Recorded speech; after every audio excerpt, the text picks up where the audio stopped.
जय जगन्नाथ जय पंचका। आज आम विज्ञान अध्याय आरंभ करवा। पृथ्वी और मनुष्य आम जोटा स्टार्ट करते जो टॉपिक आज हूँ वायुमंडल विषय आम पढ़ा।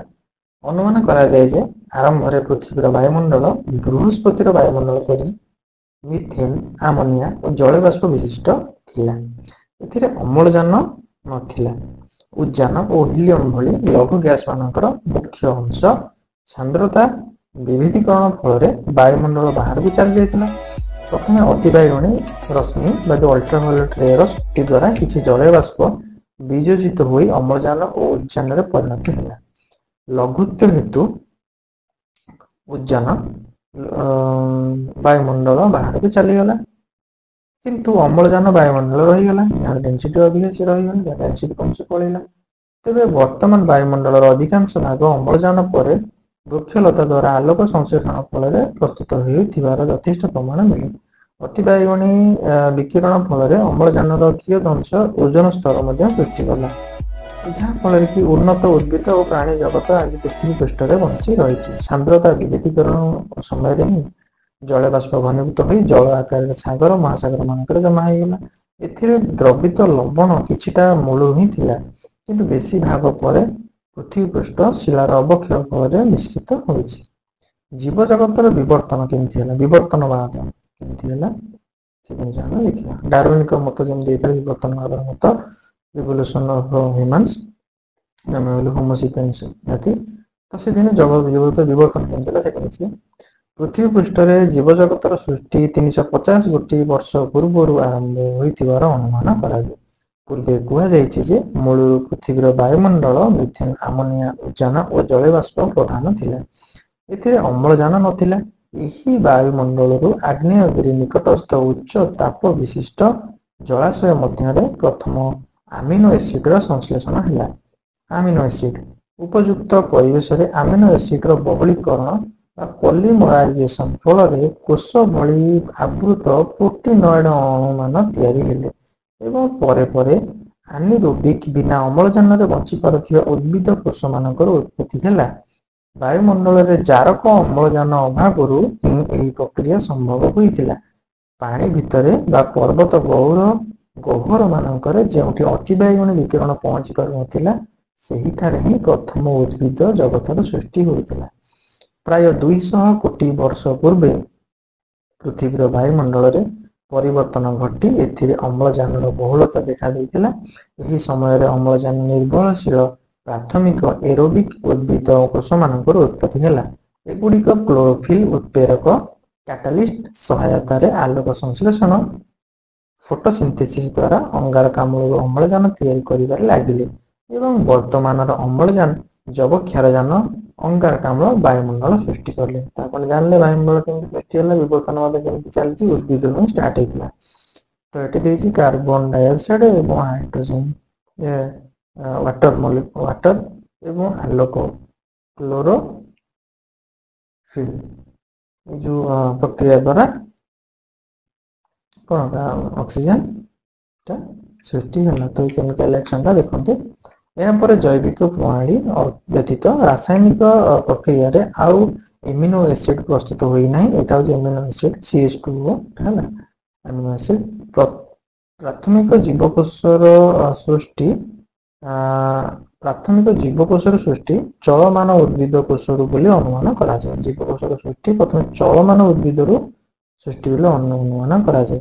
150 कोटी वर्ष पर्यंत आलोक संश्लेषण फल पृथ्वीर वायुमंडल और समुद्र जल प्राणी मानकर श्वास प्रक्रिया यथेष्ट परिमाण में मुक्त अम्लजान ठूल है। नील सबुज आल्गाई भली प्राथमिक उद्भिद कोश और केतक प्राथमिक जीवकोश संपन्न जीवाणु प्रोकैरियोटिक कोश विभाग युक्त यही कोश गुड़िकर पूर्ण विकसित न्यष्टि बा न्यूक्लियस न थाए एवं एमानकर प्रजनन कोश विभाजन द्वारा ही होता है। एमानक छड़ा एक कोश विशिष्ट उद्भिदर मनुष्य शरीर कोश पर्यंत अन्य समस्त कोश यूकैरियोटिक कोश नाम विदित। ଏମାନଙ୍କର ପ୍ରଧାନ ବିଶେଷତ୍ୱ DNA ଡିଅକ୍ସି ରାଇବୋ ନ୍ୟୁକ୍ଲିକ୍ ଏସିଡ୍ କୁହନ୍ତିନି କିଛି ଇଏରେ DNA ଟେଷ୍ଟ କରିବା ଜଣା ପଡ଼ିବ। ତ ଏଇସବୁ ଜିନିଷ ଏହା ଯୌନ ପ୍ରଜନନ ଦ୍ୱାରା ଜାତି ବିସ୍ତାର କରିଥାଏ। DNA ଅଣୁ ଏତେ ବଡ଼ ଯେ ଏହା 4 × 10⁻109 ବିଭିନ୍ନ ପ୍ରକାରରେ ଖଞ୍ଜା ଯାଇପାରେ। ପୃଥିବୀର ଉଦ୍ଭିଦ ଓ ପ୍ରାଣୀ ଜଗତର ଅସଂଖ୍ୟ ଜାତିର ସୃଷ୍ଟି DNA ର ଆଣବିକ ସଂରଚନା ହେତୁ ହିଁ ସମ୍ଭବ ହୋଇଛି। DNA ହେଉଛି ମୂଳ।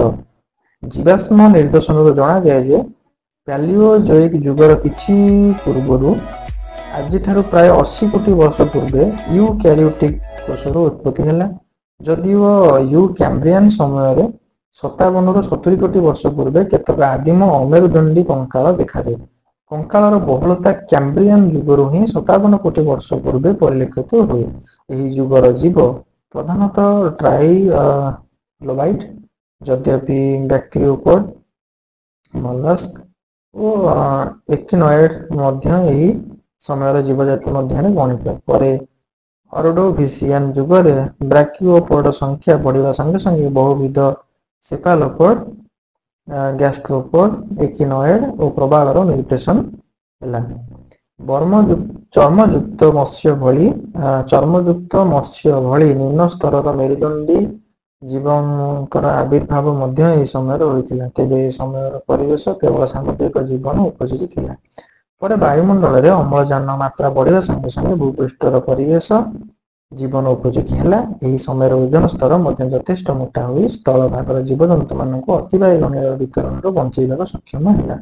ଫଳରେ ପ୍ରାଣୀମାନେ ଉଦ୍ଭିଦ ଜଳର ଆଶ୍ରୟ ଛାଡ଼ି ସ୍ଥଳଭାଗକୁ ଉଠିବାକୁ ଚେଷ୍ଟା କଲେ।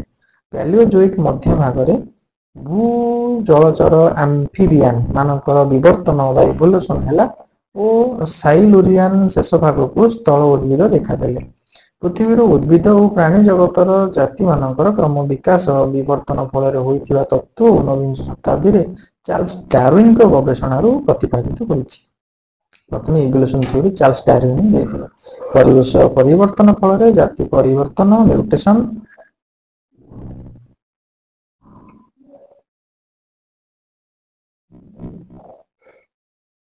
ହୋଇଥାଏ। ତ ଏଇଟା ଦେଖିଦିଅନ୍ତୁ, ଏଇଟା ଗୋଟେ ଗ୍ରାଫ୍ ଦେଇଛି ତାର ଯୋଉ ଲୁକ୍ଟା ମାନେ କୋଉଠୁ ଡାଇଗ୍ରାମ ଦେଇଛି କୋଉଠୁ କେମିତି କ'ଣ ବିବର୍ତ୍ତନ ହେଲା ଭୂତତ୍ତ୍ୱିକ ସମୟରେ ସ୍କେଲରେ ଜୀବଜଗତର ବିବର୍ତ୍ତନ କେମିତି ହେଉଛି ଦେଖନ୍ତୁ କେମିତି ହେଲେ। ଫାଷ୍ଟ ହଉଛନ୍ତି ଆମେ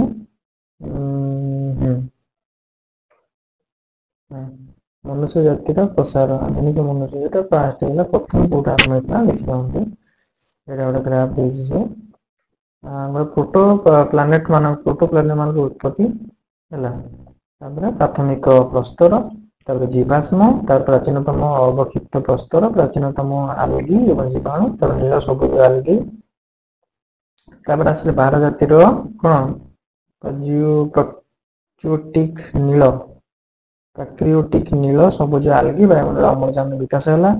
ଏଇ ଉଦ୍ଭିଦ ମାନଙ୍କ ଯୋଉ ଅମ୍ଳଜାନ ବିକାଶ ହେଇଛି ବହୁତ ବର୍ଷ ଲାଗିଛି। ତାପରେ ୟୁକ୍ୟାରିଓଟିକ୍ କୋଷର ଉତ୍ପତ୍ତି, ତାର ବରଫ ଯୋଗୁଁ ଆଇସିସ୍ ମଧ୍ୟ ଆସିଛି, ଯୋଉଟା କି ଆଗକୁ ମଧ୍ୟ ଆଇସିସ୍ ଆସିବ ନିଶ୍ଚିତ ରୁହନ୍ତୁ ହେଲା। ପ୍ରି ପାଲିଓଜୋଇକ୍ ହେଲା।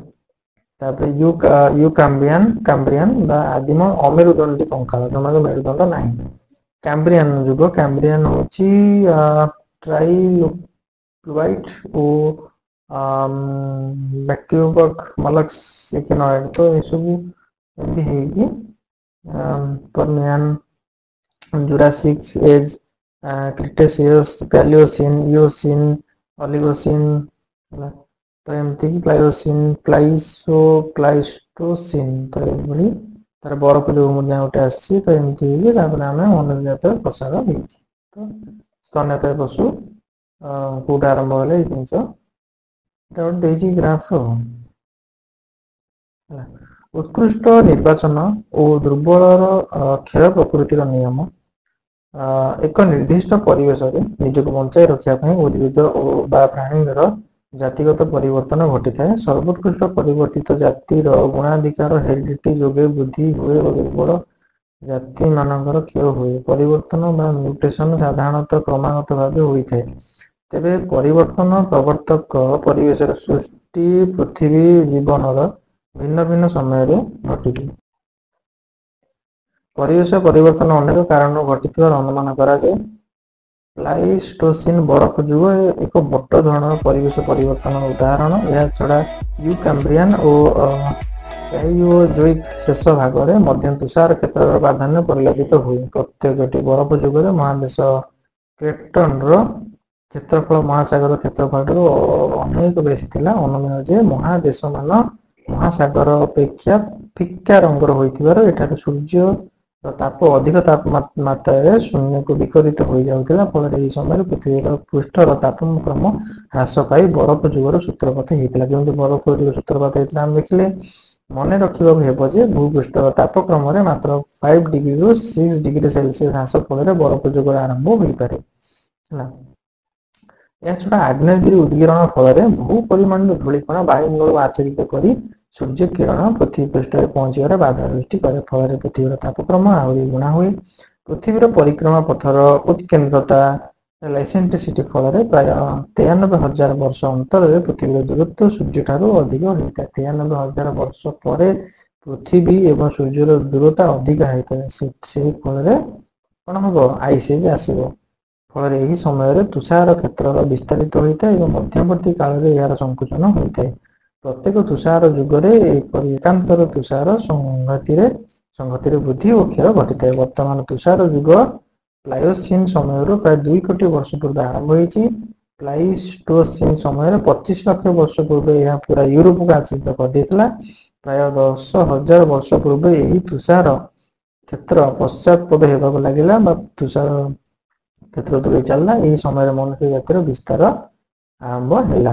ଯଦିଓ ପ୍ରାଥମିକ ହତିଆର ବ୍ୟବହାର କରୁଥିବା ଆଧୁନିକ ମନୁଷ୍ୟ କ୍ରୋମାନ୍‌ର ବିବର୍ତ୍ତନ 50,000 ବର୍ଷ ପୂର୍ବେ ହୋଇଥିଲା, ତୁଷାର ଯୁଗ ଛଡ଼ା ପୃଥିବୀର ପରିବେଶରେ ଅନ୍ୟାନ୍ୟ ପ୍ରକାର ପରିବର୍ତ୍ତନ ମଧ୍ୟ ଲକ୍ଷ୍ୟ କରାଯାଏ। ପେଲିଓଜୋଇକ୍ ଯୁଗର ଶେଷ ଭାଗକୁ ସମୁଦ୍ରର ପଶ୍ଚାତଗତି ଓ ପର୍ବତ ଗଠନ ହେତୁ ମହାଦେଶର ବୃଦ୍ଧି ଫଳରେ ସମୁଦ୍ରରେ ଲବଣତା ବୃଦ୍ଧି ପାଇଲା।